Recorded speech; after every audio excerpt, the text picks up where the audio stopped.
Hello दोस्तों, कैसे हो आप लोग। मेरा नाम है दीपक और मैं स्वागत करता हूं अपने इस यूट्यूब चैनल सिविल एनालिसिस में। आज है 12 फरवरी 2024 और आज की जितनी भी हिंदू न्यूज और एडिटोरियल है उसके बारे में हम लोग एनालिसिस करेंगे।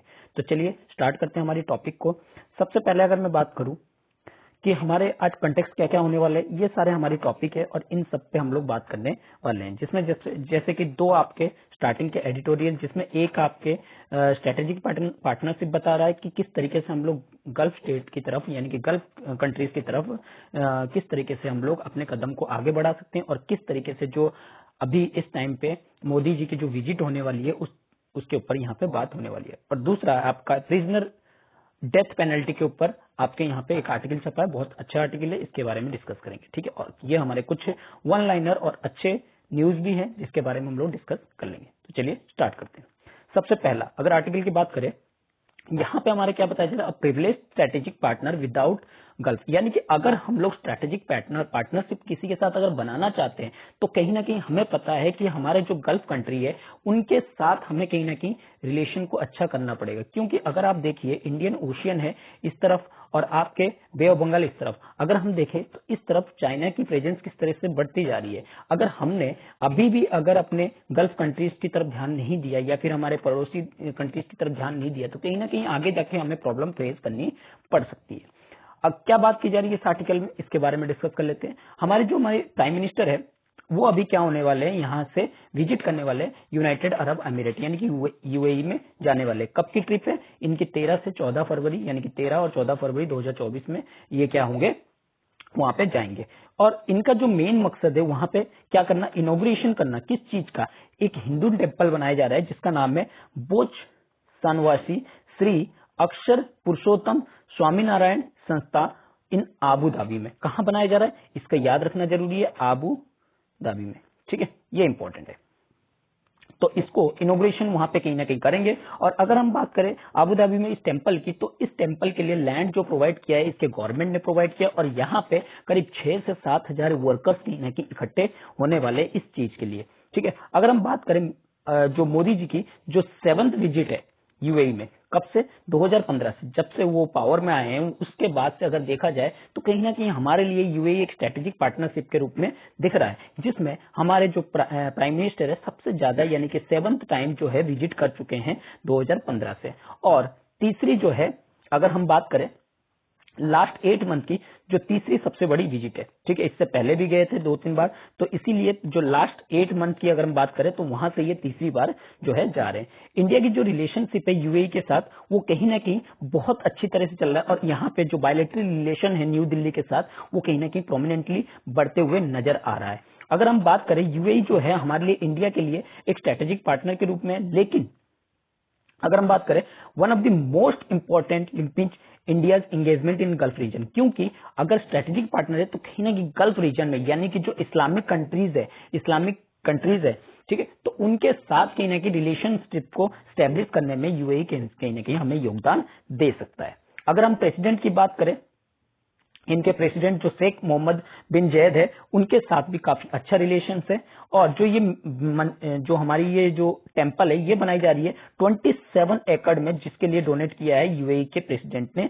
इस चीज पे आप जाओ और मंदिर आप बना सकते हो। ठीक है, और इसको अगर बात की जाए जो पहली बार the first being Hindu temples in Dubai, जो ये पहली बार जो है ये हिंदू टेम्पल है जो दुबई में ओपन होने जा रहा है। ठीक है, चलिए अगर हम बात करें इसको कब इनोग्रेशन करेंगे, February 14 को दुबई में गेस्ट ऑफ ऑनर के रूप में इसको ओपन जो है करेंगे। अगर हम इसके पिलर्स की बात करें टाइस की, कि हमारे तरफ से जो स्ट्रेटेजिक पार्टनर है वो किन किन पिलर पे टिका हुआ है, अगर हम सबसे पहले बात करें तो यहाँ पे टेम्पल, फेथ या साइनेज जो स्ट्रेटेजिक पार्टनर है उनके अलावा भी बहुत सी ऐसी चीजें हैं जिनके वजह से हम लोग गल्फ कंट्रीज के साथ आज के टाइम पे जुड़े हुए हैं। ठीक है, अगर बात की जाए जो स्पेशल रिलेशन है यूएई के प्रेसिडेंट और जो कि इंडिया के प्रेसिडेंट में, अगर हम बात करें तो उस टाइम पे जब रोड शो हो रहा था इंडिया में, ठीक है, गांधीनगर में, तो उस जनवरी में, तो उस टाइम पे चीफ गेस्ट के रूप में वो कहीं ना कहीं यहाँ गुजरात समिट में आए थे। ठीक है, अगर बात की जाए और किन चीजों पे, जैसे हमारे प्राइम मिनिस्टर और उनके जो प्रेसिडेंट है उन्होंने कहीं ना कहीं दुबई में जो COP28 की क्लाइमेट समिट हुई थी उसमें कहीं ना कहीं भागीदारी लिए थे और वहां पे global green credit initiative, global green credit initiative इसको लॉन्च किया था। और दूसरे स्पेशल स्ट्रॉन्ग पिलर की हम बात करें तो इकोनॉमिकल पार्टनरशिप तो है ही, बायलैटरल ट्रेड जो कि हमारी 85 मिलियन डॉलर तक पहुंच गया 2022-23 में, इस चीज को हम लोग कहीं ना कहीं छोड़ नहीं सकते। अगर हम बात करें यूएई और इंडिया की, तो ये थर्ड लार्जेस्ट ट्रेडिंग पार्टनर है और इंडिया जो है सेकंड लार्जेस्ट एक्सपोर्ट डेस्टिनेशन है। यूएई जो है वो चौथी सबसे बड़ी इन्वेस्टर है जो कि इंडिया के लिए, और इंडिया यूएई के जो कॉम्प्रिहेंसिव इकोनॉमिक पार्टनर है वो भी कहीं ना कहीं फरवरी 18, 2022 को साइन किया था, जिसमें 88 दिन के अंदर अंदर इन्होंने अपने एम को कहीं ना कहीं टारगेट को छू लिया था, जिसमें $100 बिलियन की पार करने की बात की गई थी, जिसमें $115 बिलियन जो है 5 ईयर की सर्विस में इन्होंने मिला है। ठीक है, अगर फरवरी 1, 2024 की बात करें, इंडियन गवर्नमेंट ने अप्रूव किया है या रेक्टिफाई किया है बायलैटरल इन्वेस्टमेंट ट्रीटी को, किसके साथ? यूएई के साथ, जो कि हमारे बायलैटरली इकोनॉमिकल एंगेजमेंट को कहीं ना कहीं और ज्यादा बूस्ट करेगा और साथ ही मैन्युफैक्चरिंग और फॉरेन डायरेक्ट इन्वेस्टमेंट को कहीं ना कहीं और ज्यादा बढ़ाएगा। अगर फिनटेक की बात करें, यहाँ पे भी कहीं ना कहीं म्यूचुअली कन्वर्जेंस देखने को मिल जा रही है, जैसे कि रुपे कार्ड, इस तरह की जो इंडियन डिजिटल इंफ्रास्ट्रक्चर कहीं ना कहीं दुबई ने अपने यहाँ पे अप्लाई किया है एयरपोर्ट पे, ठीक है, जिससे कि ट्रांजैक्शन अच्छी तरह से हो सके। और इसके साथ साथ जो रुपे धीरम सेटलमेंट सिस्टम को कहीं ना कहीं यूएई ने अपनाया है अगस्त 2023 में, और इंडिया ऑयल कॉर्पोरेशन जो कि रुपए मेड ए रुपी पेमेंट से भी किया जा सकता है, इस तरह की चीजों को भी कहीं ना कहीं यहाँ पे अप्लाई किया गया है। अगर एनर्जी सिक्योरिटी की बात करें तो यहाँ पे क्या हो रहा है, तो यूएई जो है इंडिया के सबसे ट्रस्टेड और एनर्जी सिक्योरिटी पार्टनरशिप है, ठीक है। केवल नेशन की रीजन की बात, स्ट्रेटेजिक ऑयल रिजर्व की बात ना करते हुए अगर हम स्टोरिंग की बात करें तो भी उसमें कहीं ना कहीं इंपॉर्टेंट रोल दोनों ने कहीं ना कहीं निभाया है। ठीक है, एक एग्रीमेंट साइन हुआ था इंडियन स्ट्रेटेजिक पेट्रोलियम रिजर्व में, ठीक है, और Abu Dhabi national oil company जो कि इन्वेस्टमेंट करेगी किसमें? स्ट्रेटेजिक क्रूड ऑयल स्टोरेज के लिए, जो कि मंगलूर में किया जाएगा। और इसका इनिशिएटिव जो इन्वेस्टमेंट है वो $400 मिलियन जो है रहेगी। इसके साथ डिफेंस और सिक्योरिटी कॉर्पोरेशन और पीपल टू पीपल टाई में भी कहीं ना कहीं इनकी रिलेशनशिप को क्रिटिकली देखा जाएगा। दोनों कंट्री कहीं ना कहीं ये बात करती है कि हम लोग किसी और रीजन को अलग नहीं छोड़ सकते। जब यूएई ने होस्ट किया था इस्लामिक कंट्रीज की, ठीक है, Islamic organisation of Islamic foreign minister meeting की 2019 में, तो उस टाइम पे जो इंडिया के एक्सटर्नल मिनिस्टर है एस जयशंकर जी, सॉरी लेट सुषमा स्वराज जी, उनको कहीं ना कहीं स्पीकर या गेस्ट ऑफ ऑनर के रूप में वहां पे बुलाया गया था। ठीक है, और साथ ही साथ कुछ और नेशंस को जैसे पाकिस्तान को भी बुलाया गया था। ठीक है, अगर हम बात करें 2018 में, तो इंडिया जो है guest of honours country at the Abu Dhabi festival में भी पार्टिसिपेट किया था, यूएई का जो एनुअल कल्चर फेस्टिवल है इसमें। ठीक है, अगर हम बात करें 2019 में, यहाँ पे जो टॉप सिविलियन ऑनर जो है मिस्टर मोदी को कंफर्म किया गया था, जिसमें जो कि किसके? जायद के ऑर्डर के द्वारा बताया गया था। ठीक है, अगर हम बात करें यहाँ कमांडर ऑफ यूएई आर्मी जो थे वो चीफ गेस्ट थे रिपब्लिक डे के परेड में दिल्ली में जनवरी 2017 में। जो यूएई की एक फ्यू नेशन स्पेशलिस्ट इनवाइटी जो थी वो G20 समिट में, जिसमें इनवाइट किया गया था, और कुछ स्पेशल इनवाइटीज जो है उनको दिया गया था। कुछ ही कंट्रीज थी जिसमें यूएई भी शामिल थे। ठीक है, और ये जो समिट हुए थे कब हुए थे? सितंबर 2023 के टाइम पे। तो G20 की जब समिट हुए थे, आपको ये कमेंट सेक्शन में बताना G20 में कितनी कंट्रीज जो है आती है, और वो उनके नाम जो है सही क्रम में बताने, मतलब अल्फाबेटिकल ऑर्डर में बताना है आपको। स्ट्रेटेजिक टाई की बात करें तो यहाँ पे दोनों ही कंट्री क्या करती है, अपनी जो इंपॉर्टेंट ग्रुपिंग है, जैसे कि I2, U2, West Asia conference, Quad comparison, जिसमें इंडिया, इजराइल, यूनाइटेड स्टेट और यूएई कहीं ना कहीं उसमें भी कोऑर्डिनेशन करते हैं, उसमें भी इंपॉर्टेंट रोल निभाते हैं। उसके साथ साथ अगर India middle east economical corridor की बात करें, इंफ्रास्ट्रक्चर प्रोजेक्ट की बात करें, तो कहीं ना कहीं G20 समिट में भी साइन किए गए थे। जो कॉरिडोर का एम था वो इंडिया को यूरोप की कंट्रीज से जोड़ना, जो कि किसके थ्रू जाएगा?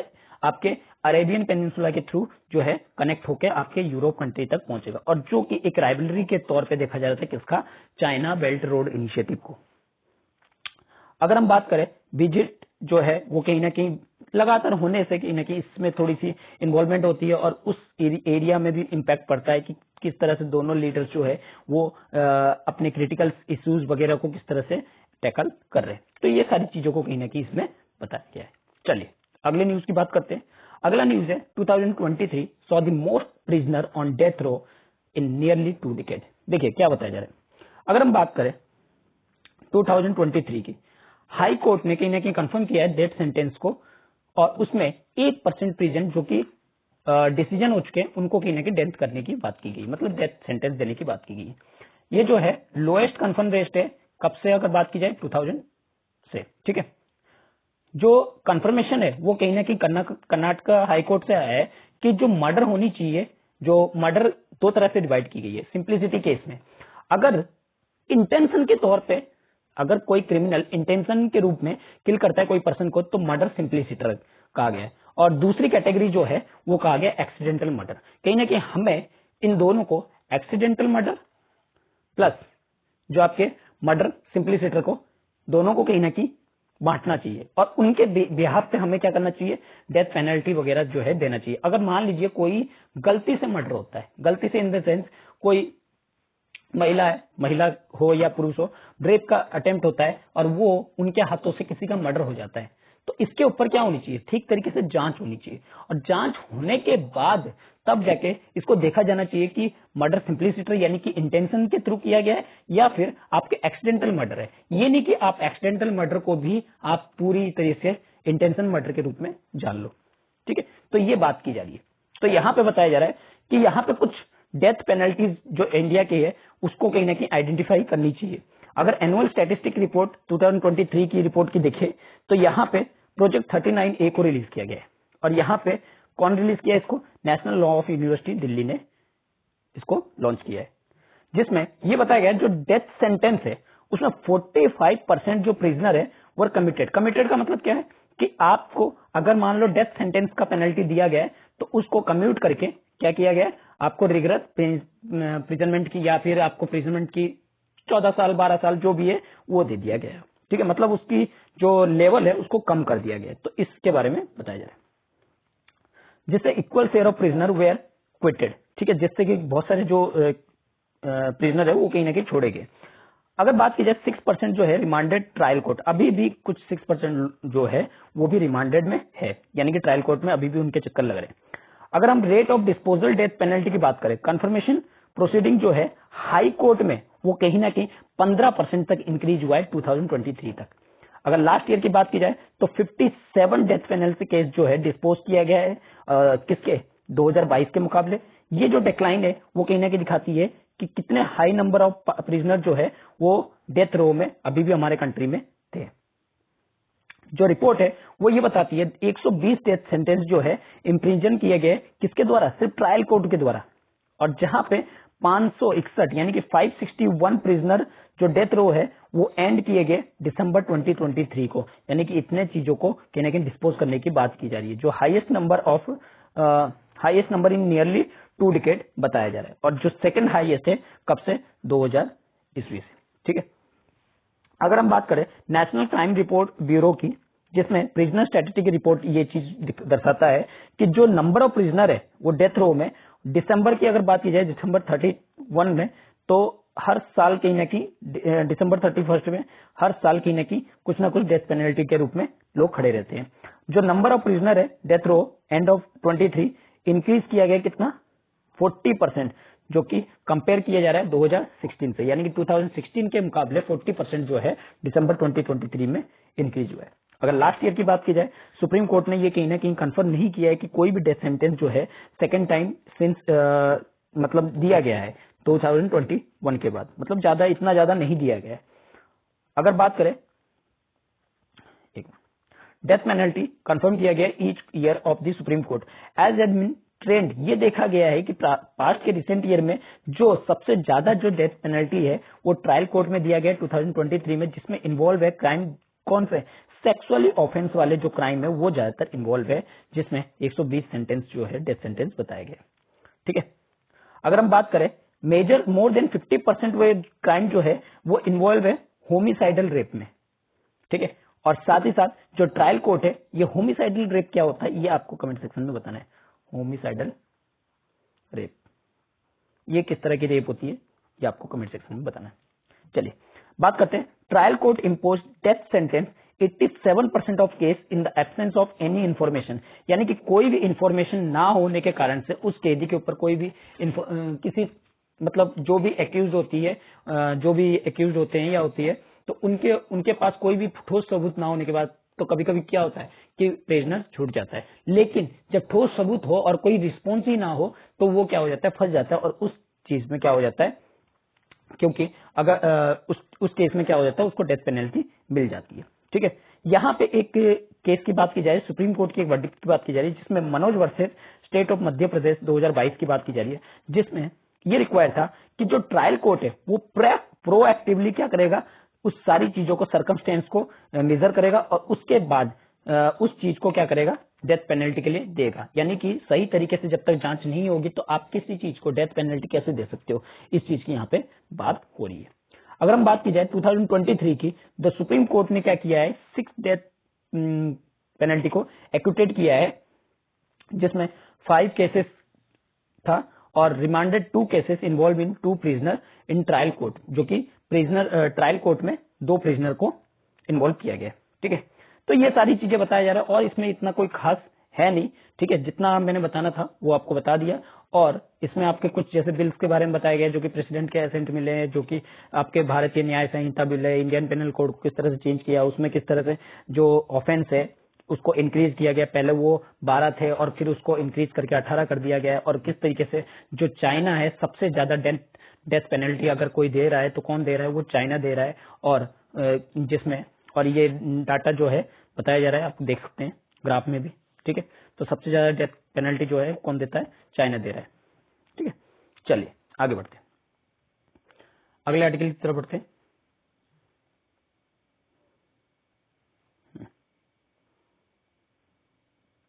अगला आर्टिकल है FIFA educational minister join hand to promote football. क्या बताया जा रहा है यहाँ पे, एक एक्सेसिबिलिटी बताया गया है कि फुटबॉल को किस तरीके से स्कूल सेटिंग स्टूडेंट के लिए बनाया जाए, मतलब एक्सेसिबिलिटी किया जाए। यानी कि हमारे जो स्पोर्ट्स है उसको किस तरह से बढ़ावा दिया जाए, जिसमें मिनिस्ट्री ऑफ एजुकेशन ने किसके साथ हाथ मिलाया, federation international D football association यानी कि फीफा के साथ हाथ मिलाया, जिसमें इन्होंने बताया 11 लाख फुटबॉल्स को हम लोग क्या करेंगे, पूरी कंट्री में डिस्ट्रीब्यूट करेंगे। कितने, 1.5 लाख स्कूल्स में। ठीक है, और जिसका बेनिफिट कितने को मिलेगा, 1.5 लाख स्कूल्स को मिलेगा। और यहाँ union education minister Dharmendra Pradhan ने इस चीज को लॉन्च किया है, जिसमें 6,848 फुटबॉल 1260 स्कूल्स जो कि 17 डिस्ट्रिक्ट ओडिशा में किसके अंडर में दिए जाएंगे, फुटबॉल फॉर स्कूल प्रोग्राम के अंदर में दिया जाएगा। ठीक है, तो ये जो है एक छोटी सी इंफॉर्मेशन है और जिसमें 1 लाइनर के क्वेश्चन में आ सकता है। चलिए आगे बढ़ते हैं, अगले article, CAPF exam to be conduct in 13 regional language. ये इंपॉर्टेंट है।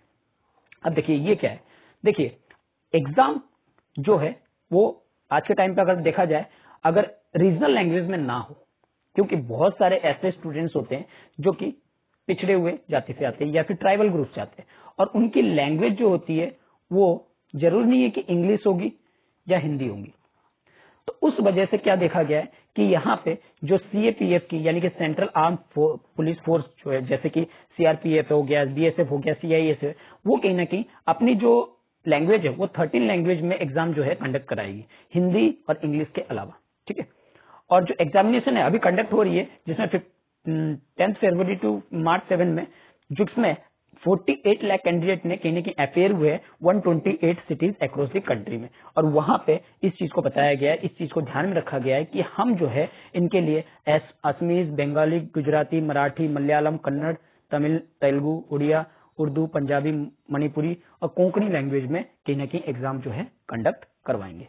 ठीक है, तो ये न्यूज थी। चलिए आगे बढ़ते हैं, अगला है over 3 lakh Asha's apply for centre health cover. देखिए आज के टाइम पे अगर हम सबसे ज्यादा रिलाई करते हैं तो आशा हेल्थ वर्कर पे।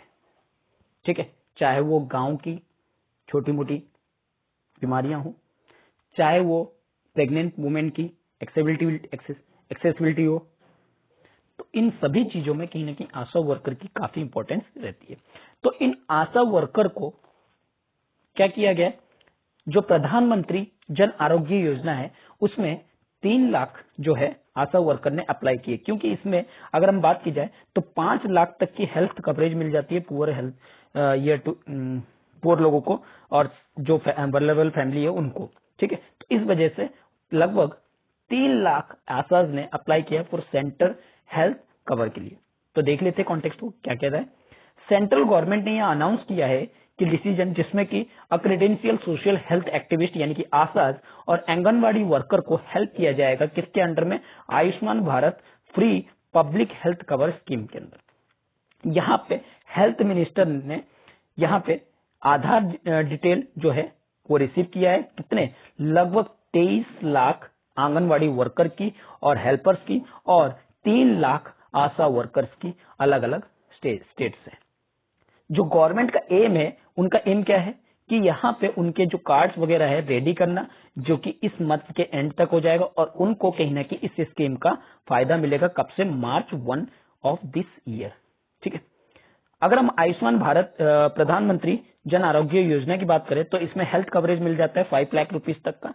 ठीक है। और साथ ही साथ यहाँ पे हेल्थ वर्कर को यह अनाउंस किया गया है, जो फाइनेंस मिनिस्टर निर्मला सीतारमण है, उन्होंने भी कहीं ना कहीं आश्वासन इस बजट सेशन में, इंटरिम बजट सेशन में भी दिया है कि हम उनके लिए बेटर करेंगे।